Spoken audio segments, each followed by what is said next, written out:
family? CTR Media Network. Yeah.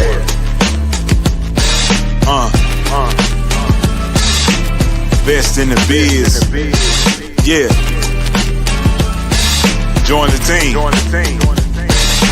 CTR is who we are, the media network, that's the best by far. Whether you listen at your home, at your job, in your car, come get the information that's needed above par. Never lasting, motivational podcasting, giving you the answers to the questions that you're asking. Serious talks and topics, how to come up and profit, how to better yourself, your health is here, we got it. Reaching 350 million, they tuning in. We in 50 different countries, we all can. And like-minded, find your purpose and your assignment. Come get your fix, your feel, your mental alignment. Get active and speak to the masses. Build your influence all levels and all classes. Now you know you can monetize and grow. CTR Media Network, start the show. CTR Media Network. Hello, everybody, and welcome to CTR Media Network TV. CTR Nation, we are back again with another amazing guest. And today we have the phenomenal woman backstage all the way from the Gold Coast, Australia. Yes, Sasha Eburne. She is the ultimate example of what happens when you stop waiting, start backing yourself, and go all the way in. Sasha went from landing her first client in just 24 hours to building a thriving team of 15 in 6 months. Yes, you heard me correctly. She built this team in just 6 months. Now she's on a mission to help ambitious women worldwide step into their CEO era, create consistent income without the burnout, and build businesses that bring freedom and fulfillment.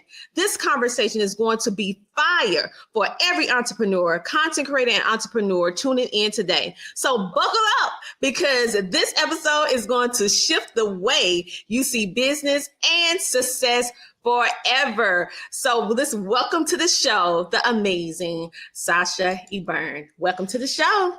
Thank you so much for having me. What an amazing introduction. Oh, listen, it's just what you do.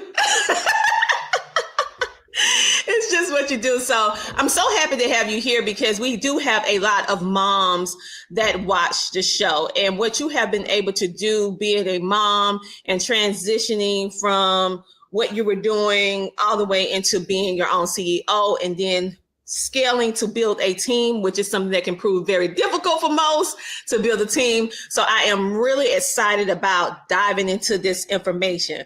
But what I want to do first is take you back. I want to take you back. What was the mindset that you needed to have in order for you to shift that gave you the courage, I would say, to go ahead and go all the way in? I think it was, do you know what? What it came down to was I just saw the opportunity. After I got that first client, I could just see all the opportunities. I could see people asking for help, and I had the mindset that if I had all the time in the world, rather than trying to juggle my 9 to 5 plus my one client that I'd gotten, if I literally just had lots of conversations every single day, all day, every day, that eventually I could get to more clients. And I think it was more of I might as well try, because what is the worst that can happen? The worst that can happen is I go and look for another job. And thankfully that didn't happen, but it was just more about that I saw the opportunity and I was looking. And then I know a lot of people kind of juggle with that side hustle bit in the beginning, and they're like, oh, I'm in this side hustle, but I can't really go and tell everybody. But once I'd kind of cut that cord from the full-time job, I was just like, well, I can tell everybody. I can put it all over social media. I can tell everybody on LinkedIn. So then everyone knows exactly what I'm doing. And that's kind of where a lot of the things snowballed, because people are like, oh, actually, I need a virtual assistant, or, so really kind of cutting that slate clean gave me that opportunity to have a lot more word of mouth conversations as well. You're so right. When I think about, you have to have that mindset to go all in, but most of the time when you first start a business and you're doing that transition, you're a little bit nervous. You don't know quite if it's going to work or not. You don't want to really put yourself out there, because you're like, what if I fail? Everybody going to see me fall. And, all these different ideas that we have about when we are transitioning from a traditional job to entrepreneurship. And the fact that you made a decision early on to go all the way in after you just received that first client. But what was it that, because that was remarkable. But then when you think about, okay, how did you go from, okay, I have this one client and I'm going to build me a team of 15 people right off from the beginning? Like, what in the world? Like, what made you transition to that so quickly? It sounds like it was quick, but I think it felt like longer because I'd got to fully booked in 3 weeks and I was maxed out in hours. And then it actually took me some time to actually learn how to do it, because a lot of people are like, oh, don't bring on a team. That's just not going to work. That's just going to be too hard. And then there was the conversation about, do I hire an employee versus a contractor? Can I really do it? So there was probably, maybe a month of I just don't know what to do. And hiring an employee compared to a contractor, there's so many different laws and rules and regulations. And in Australia, we have so many loopholes that even if they're a contractor, depending upon the amount of hours that they have, irrespective of the contract, they can be seen as an employee. And there's all this extra things that you have to know. So it was coming down to talking to the right people. And then pretty much once I'd made the conscious decision to be like, we're going to have a team, it kind of just snowballed. But I think it really snowballed because I got really good at sales and building relationships. And then it was kind of like I secured all these clients, and then I'm like, okay, well, I need a team to service them. And I kind of played the chicken and egg thing. I kind of went with the second one first, and then I had to kind of backtrack to be like, oh crap, I need a team now. But it did kind of take that month to kind of make that conscious decision to do it right, because you, especially when there's legal involved and contracts, like I just didn't want to do it wrong, because I'm just like, everything's riding on this, my clients, my reputation, all of the above. So, we did grow really fast, but it's kind of always been that drive. Like I'd always felt like I was an entrepreneur in an employee's body. And once I kind of realized that I could have that freedom and that flexibility of running my own business, it was just like, well, the sky's the limit. Let's just keep on going. You know what? I love the phrase that you just said, and I haven't heard anyone say that thus far other than you. You was an employee in an entrepreneur body or something like that. You just said. Entrepreneur and an employee. Entrepreneur and an employee body. That's it. The entrepreneur in an employee's body. Yeah. I feel that a lot of people can identify with that, because sometimes the life that we're living is not the life that we envision for ourselves. Mm-hmm. And so for ones that are watching right now, and you're needing that confirmation, you're needing trying to figure out, like, should I or shouldn't I? And you've been thinking about this for a while. Sasha is the perfect example of going all the way in and understanding, as you heard her, she didn't have it all figured out. No. See, we be thinking that we have to have everything figured out, but let's talk about that a bit, because you said, no, you didn't have it all figured out. So as you were saying, you're trying to figure out about the independent contractors, employees, the different laws that are in Australia versus what you had to, maybe in the United States is maybe not the same as in Australia, how they view things with the legal things. So what gave you the confidence, despite all the different little nuances that could go wrong, that you kept on moving forward? Because you basically was juggling your life, you're juggling your family, and now you have this new business, which is a whole different baby by itself. So how did you keep that going? I really was always, and still am, just, I'm going to try it.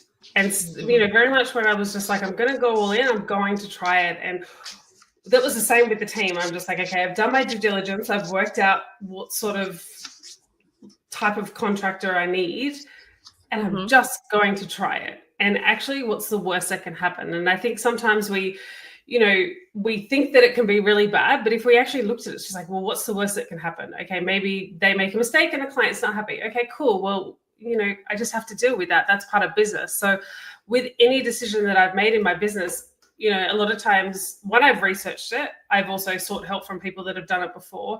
And then I'm just like, I'm just going to try it. And rather than, if it doesn't work, being like spiraling and be like, oh, maybe I should go back to my 9-to-5 job. It's kind of let's just pivot in the business. Let's find a different solution. And it's all in learnings. And I learned that really early on, because when I was just figuring it all out, and still figuring it all out, let's be honest, every single day it changes. It's just like, I'm just going to try it and just change it and be okay with that. And just rather than I failed, rather than it's a learning and I get to try something else next time.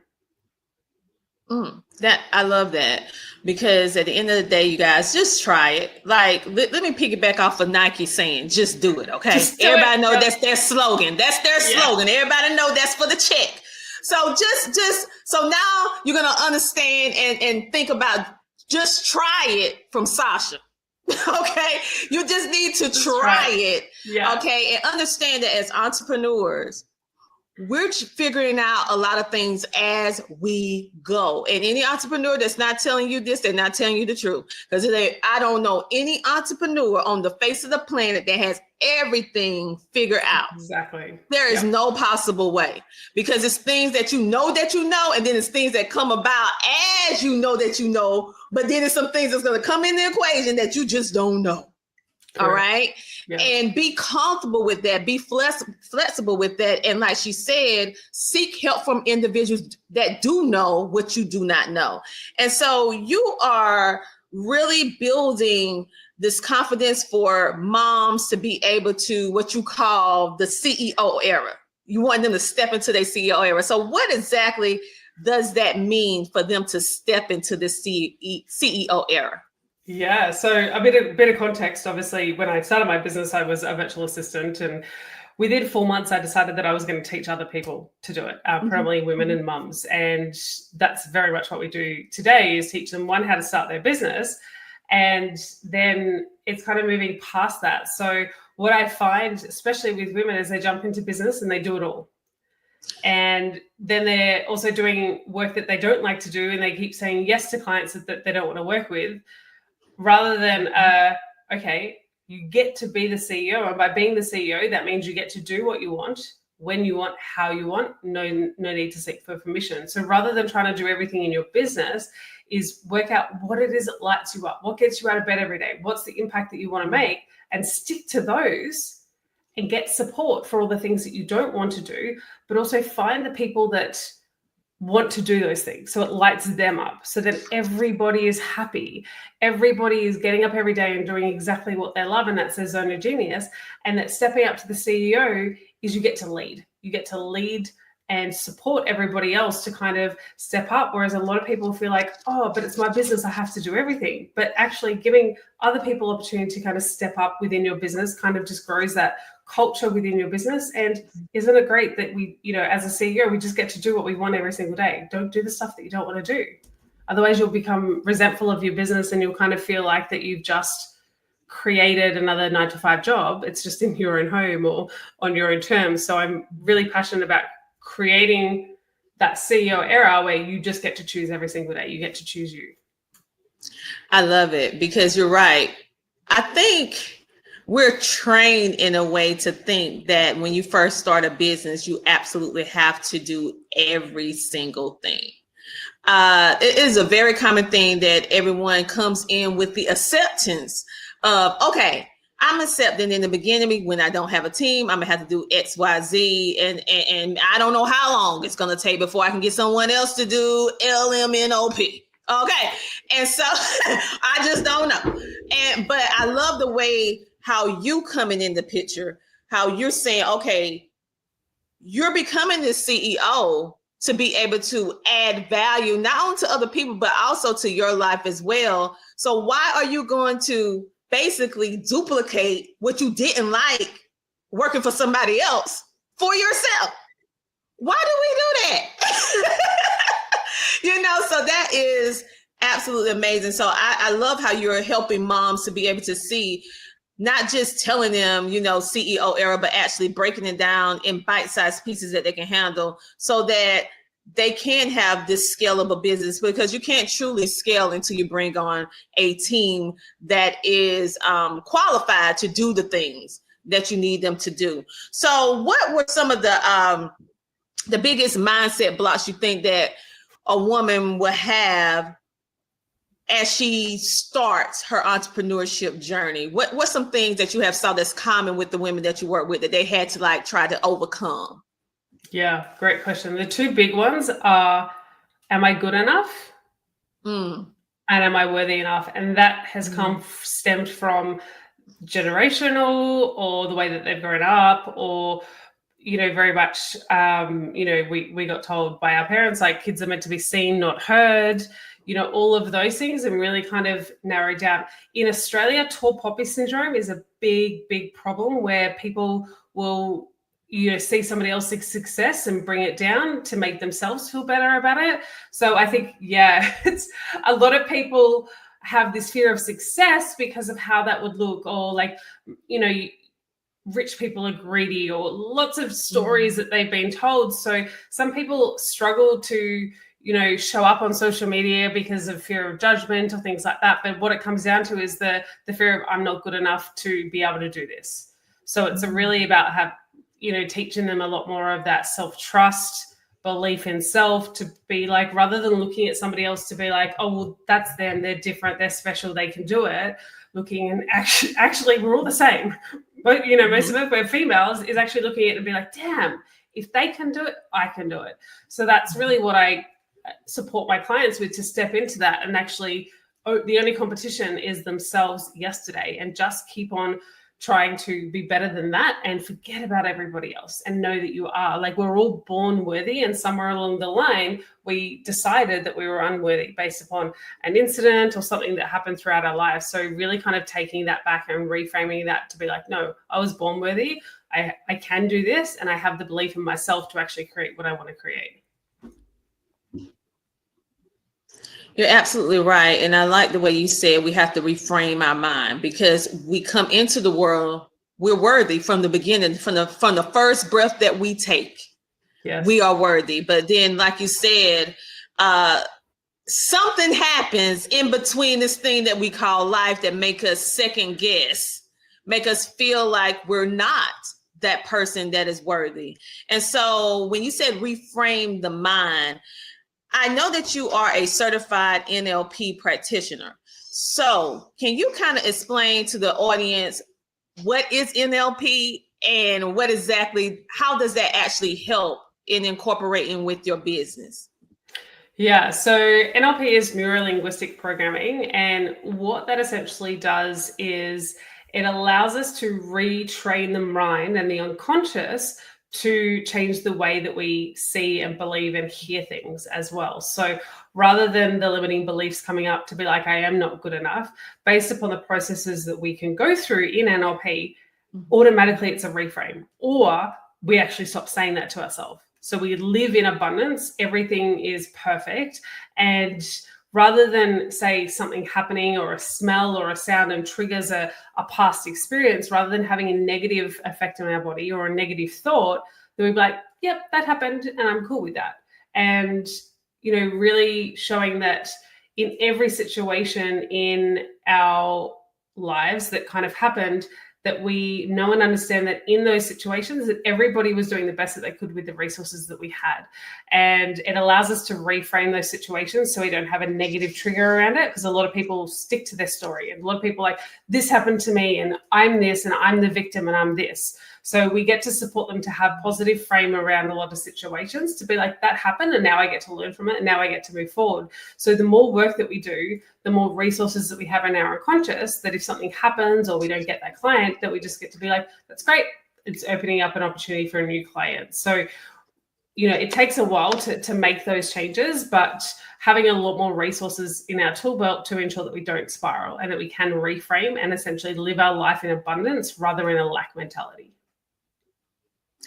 Yes, and that's so important, because even if things have happened or has happened to you in your past, you should not allow that to be the defining moment in your life that you carry on to the end of your life. I hear so many people speak that type of stuff over their life and wonder why things are not working the way it's supposed to work for them, why they keep experiencing the same type of things. Is because we have to be very careful what we think and what we say.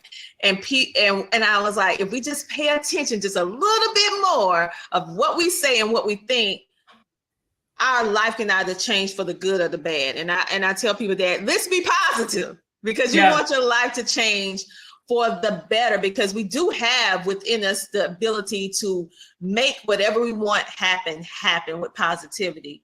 Let's talk a little bit about the strategy behind scaling the business, because this is another problem that business owners in general, whether you're a content creator, podcast, or entrepreneur, have, which is how to scale up. Because you brought us through when you first started your business, getting that very first customer, then you took us on a journey of hiring or doing independent contractors or employees with the first 15 people, then also dealing with the laws and all the different things that's around wherever your jurisdiction at.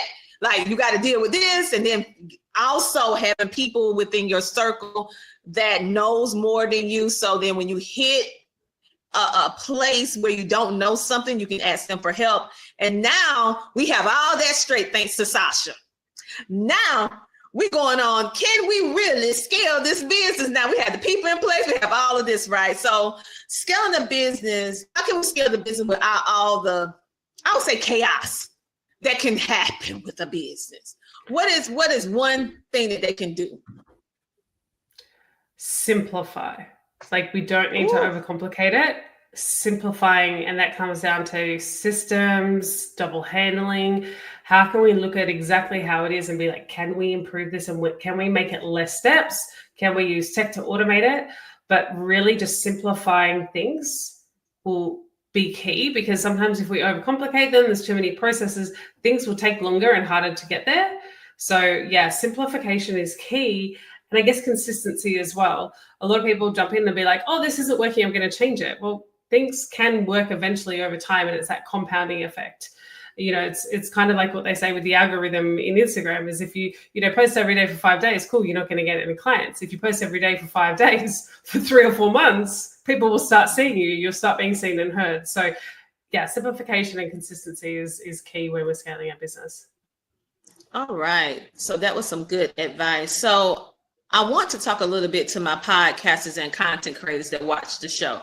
I want to give them a little tidbit. So when I'm thinking about the podcasters and the content creators specifically, what strategy can they use to turn their passion into a consistent income? Because at the end of the day, they don't have any problem with building content like the average person. The problem is having income that's generated from that content. That's the problem. That's the disconnect. So do you have one suggestion for that? I would say the biggest suggestion is networking, is actually having the real conversations with people that potentially can get you the income. And a lot of people kind of hold back. They're like, oh, I don't want to ask them, or I don't want to pedestal them. And it's actually Alex Hormozi that says that if you don't have any income, there should be no shame in actually opening up conversations, because the worst that they can say is no, and then you just get to move on to somebody else. But if you don't have the conversations, you're not opening up the opportunities. So you have to go out there and get the opportunities. You have to pay to be in the rooms with the people that you want to work with, and just showing up all the time. So, if you're creating all this amazing content, that's great, because that's going to back you when they see you. But actually having really organic conversations, being in the rooms and networking, and even getting involved in forums on Facebook groups and kind of elevating your expertise is essential, because content will only take you so far, but that's the social proof. That's the backing of your expertise. You really need to open up those conversations. And I always say clients are not going to fall from the sky. You have to go out and find them, and you have to be consistent with showing up in front of them, because if they don't know who you are, if they can't see you, how do they know that they can work with you? So go out there and shout from the rooftops who you are, what you do, and how you can help people. That's true. And so let's go into what you actually do, Sasha. So I know we're speaking about a lot of different things and different tips and strategies that you gave them, but how can what you do help maybe a podcaster, entrepreneur, a content creator be able to scale, or be able to, I would say, build their business with less chaos? Yeah. Less chaos. Yeah. So I guess the way that I help people initially in the beginning is all customized coaching. So it's about, well, what is their business and what is their goals? and how can we craft the business around them? So I talk about a me first business. So what does life look like for them in 5-10 years? Then we reverse engineer their business for that. So if their idea of freedom and impact is, potentially being in the Bahamas, having Stripe notifications come in every day and working very minimal, then we want to build the systems and the foundations to get there. And that really stems to where they are in business. And sometimes a lot of people are like, I'm ready to scale, but they might not have the foundations in place. So we need to make sure that the business can support the scalability first. So it's a lot of reverse engineering, a lot of mastery of the foundations, because if they're going to scale and they don't have the infrastructure in their business to sustain that level of leads and level of inquiries and level of work, then we have to go back and do the work. So really, we take a holistic view at everybody's business and work out what holes that we need to plug, if there's any basis of foundations that we need to build before we scale up, but everything has that end goal in mind. So I always say to my clients, is that $1 million decision or a broke-ass decision? Because we need to be making those decisions now for the future. Otherwise, in 5 years' time, we're still going to be making those decisions that are not going to bring in the revenue that we desire to create that me first business. That's true. That's true. And so if you had to give one piece of advice to someone who is ready to get started right now, but they still feel afraid, what would it be? Everybody is afraid when they start. So know that it's a completely normal feeling, but also it's probably not a scared or a afraid feeling. It's probably it's a fear of unknown. It's a stepping into the unknown. So I really encourage my clients to look at what's out there and actually see that there's actually all these other people that have gone first. So follow the people that have gone first and I guess take a leaf out of their book to be like, well, if they had the belief, just borrow the belief for a moment to be like, oh, well, if they believed in themselves, I could borrow and just borrow it until such time as you develop it yourself. But also know that, like I said, everybody else has gone first. So you just need to follow the footsteps. And it's kind of like, they talk about like the marathon runners, everyone thinks that this is kind of the benchmark, and then somebody goes and does it and they go further, and then everybody else starts getting going further or beating that, like the record. So it's kind of that same thing, is just take the next step and follow in the footsteps of people that have gone before you to ensure that you're just like, well, it's not really this scary zone because everybody else has done it. So feel the fear and do it anyway. Awesome. Sasha, tell our viewing and listening audience a little bit about your business, how they can connect with you and all that good stuff. Yeah, amazing. Well, I hang out on Instagram most days on Sasha Eburne __. Always happy for a voice note chat, drop in, say hi. Predominantly, there's two ways that I like to work with my clients. Is we have two signature programs. We have our high level coaching program, which is a 12-month experience where you get to come in, we get to really ensure that those foundations are in place to the scalability. And we love to include a lot of in-person experiences with that as well. We've just recently had our Bali retreat as well, where we got to connect with everybody else in the program, and a lot of connection offline as well as online, which I think is really cool that we get to do that. Then for those just getting started, we offer a 12-week program, and that is essentially all the things from actually how to start, the legalities that we spoke about, through to marketing and actually positioning yourself in the market. There's a lot of shorter courses, far and few between, if people just want to dip their toes in and kind of experience what it would be like to working with me. But they're the sort of the main two, the getting started and then the scaling program. That sounds absolutely amazing. Is there anything else you would like to share with our viewing and listening audience that we may have not touched, but you feel that it's important for them to know? Could be anything, really. I think just maybe get them to kind of look inside themselves. And if there's that niggling inside them that they were meant for something else, just go and try something else. Go and try it on for size.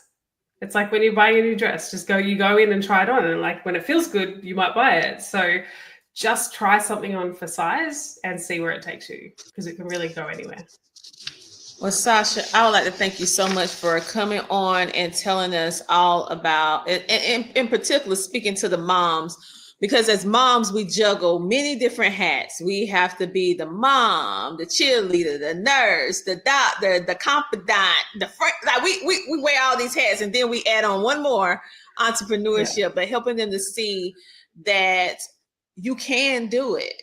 So get rid of those self-limiting disbeliefs about yourself and get with somebody who can actually help you be able to map through all of those things that's holding you back in your mind, and for sharing your story at the end of the day, because I know that this story is going to help so many other moms that probably she holding her baby on her hip right now, cooking on the stove and everything else, and saying, I've been wanting to start this business for how many years? This could be the video, the interview that make her say, wait a minute, I'm going to do it today. Yeah. I'm going to do it. I'm going to do it today, because I appreciate you taking the time to help us moms get it together, child. Get it together. Thank you so much. It was lovely chatting with you. It was amazing chatting with you two as well. You guys, listen, we have an event coming up that in Columbia, South Carolina, October the 11th, and we want you to come. We're going to be talking about all about media and wealth. And just as Sasha was talking about in her discussion with us today, I knew that I needed help. Okay. And so I reached out to a woman business owner and like, listen, can we put on this event together? And she said yes. So I speak about, and my team speak about the media side, and Michelle's side teach about about the wealth side. So come together to help you be able to understand what media is, how it can help you with your business. And she also talk about personal credit as well as business credit, as well as funding. And her teams talk about wealth building and how you can actually do it from a personal perspective and also a business perspective. So go to ctrmedianetwork.com and get your ticket today. If you can't be at the event, no problemo. You can become a sponsor, or you can become a swag bag sponsor, and we can put your business cards or whatever it is that you want inside the bag so that you can be in front of 350 people ready to take action. Today, we had the amazing Sasha Eburne. She was so amazing with helping us moms, but of course, dads, you can benefit too. Okay. Where she talked about from solo mom to CEO, building freedom-based businesses, mindset shift, and sustainability. Go check her out and take action today. You can go to Sasha Eburne. That's SashaEburne.com and step boldly into your CEO era and start building that freedom-based business you deserve. And as always, if you're ready to share your story and your expertise with the world, book your interview with CTR Media Network TV today. Let's keep growing. Let's keep creating and keep making an impact, because here at CTR Media Network TV, we don't just dream it. We do it. Until next time, keep shining and keep walking in your purpose. I'll talk to you same time, same place next week. Have a good day. CTR Media Network is now accepting new podcasters to join our growing network that's reaching 350 million global listeners. Have you heard? CTR Media Network offers podcast production, podcast training, distribution, and product placement. Book us for your next event or schedule an interview with CTR Media Network podcasters today. To learn more, go to ctrmedianetwork.com.